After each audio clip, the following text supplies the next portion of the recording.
इस तरह से उस व्यक्ति ने उस किसान की गाड़ी को निकलवाया और जिसके बदले में उस युवक ने उसे दीवान होने का आशीर्वाद दिया। उस युवक ने उस किसान की ओर देखा तो उसे ऐसा लग रहा था कि यह उस गढ़ का दीवान है जिसका नाम सुजान है।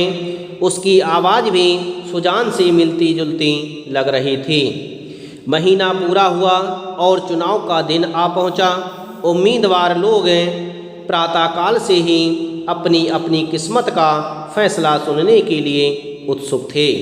दिन काटना पहाड़ हो गया था क्योंकि सभी को फैसला सुनने के लिए बेचैनी हो रही थी।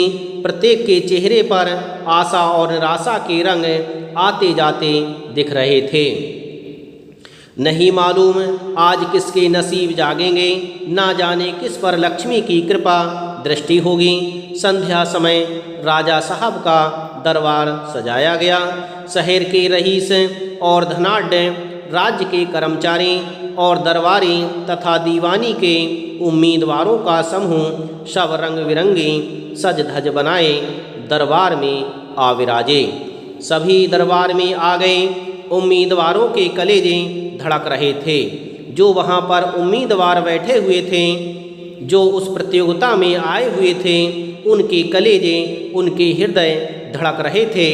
उनके अंदर इसी तरह की बेचैनी थी कि पता नहीं यह कुर्सी किसके नसीब होगी।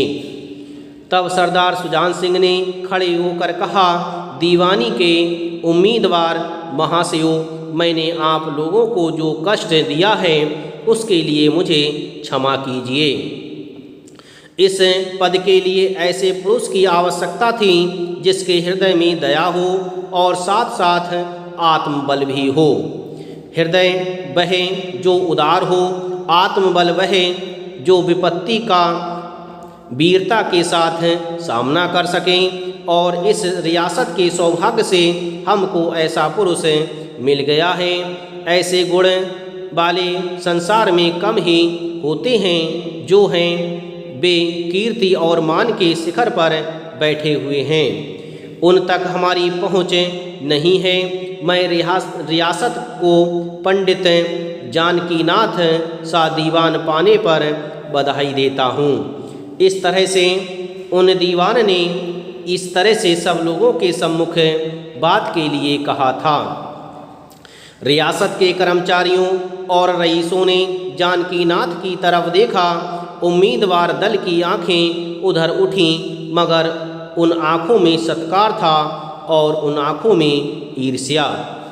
सरदार साहब ने फिर फरमाया, आप लोगों को यह स्वीकार करने में कोई आपत्ति न होगी कि जो पुरुष स्वयं जख्मी होकर भी एक गरीब किसान की भरी गाड़ी को दलदल से निकालकर नाले के ऊपर चढ़ा दे, उसके हृदय में साहस, आत्मबल और उदारता का वास होता है। ऐसा आदमी गरीबों को कभी ना सताएगा। उसका संकल्प दृढ़ है। जो उसके चित्त को स्थिर रखेगा वह चाहे धोखा खाया जाए परंतु दया और धर्म से कभी ना हटेगा। इस तरह से राजा साहब ने उस जानकीनाथ को अपनी रियासत का दीवान बना लिया। इस तरह से इस कहानी के माध्यम से यही शिक्षा प्राप्त होती है कि हमें कभी भी कितनी भी विपत्ति आ जाए अपने धैर्य को नहीं त्यागना चाहिए। हमें दूसरों के प्रति दया की भावनाएं रखनी चाहिए। यदि हम दूसरों की सहायता करते हैं, दूसरों पर दया करते हैं तो ईश्वर भी हमारी सहायता करता है। इसलिए हमें कभी भी अहंकारी नहीं होना चाहिए। दूसरों के प्रति दया की भावना रखनी चाहिए।